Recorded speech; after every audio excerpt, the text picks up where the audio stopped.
I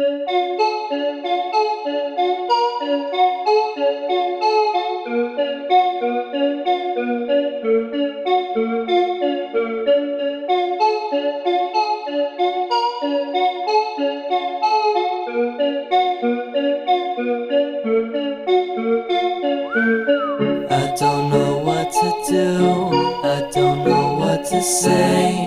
My mind is killing me, these numbers aren't going straight up. Maybe if I talk about some things I don't really want to talk about, I'll make some money and I'll go on tour, so I don't have to go to school anymore. Things just really aren't that bad. I got a nice mom and I got a cool dad. I just stay in my room too long, but I finally got a girlfriend and she's the bomb.